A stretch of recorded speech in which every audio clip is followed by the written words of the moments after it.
I think Star Wars is such a part of people's lives, and it's something that they just see now on a regular basis. That when you say George Lucas and he created it, I don't think people give enough full value to what that means. Um, I like to think I do, but I worked with him, so I've seen him create it. I've seen the person that comes up with the lines and the dialogue and understands Anakin Skywalker and Luke Skywalker in a very deep level because those characters are a part of him.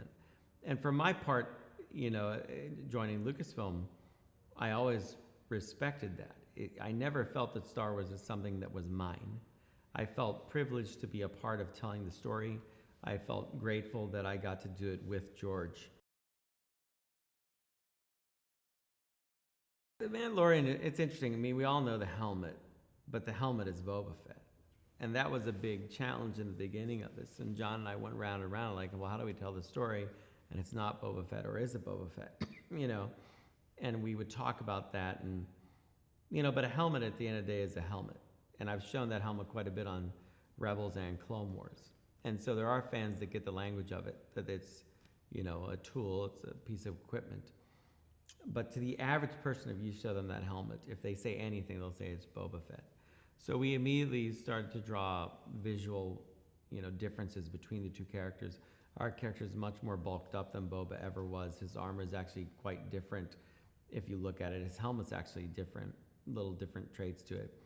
The colors of it, all these things point out at little differences. There are similarities, which are almost unavoidable. But we wanted to tell a story with somebody where we had kind of more of a blank page to write it.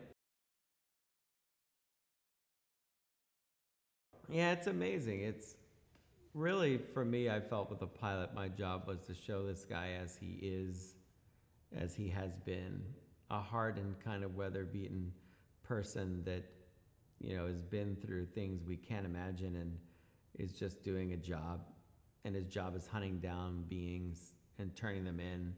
The consequences of that, the morality of it, I get paid, and the pilot slowly chips away at that idea, especially when he meets the Ugnaught.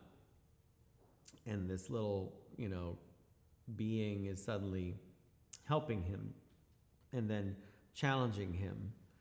And I think it starts to make the gears in Mando's head wonder, what am I doing here and where is my line? What I've lost this idea of, being a mercenary or being a person. I mean, I just think the key is you hire good people. You can get caught up in what their talents are. I mean, obviously, to have done the work that they've all done, they're all really talented. But the big difference is what kind of person are you?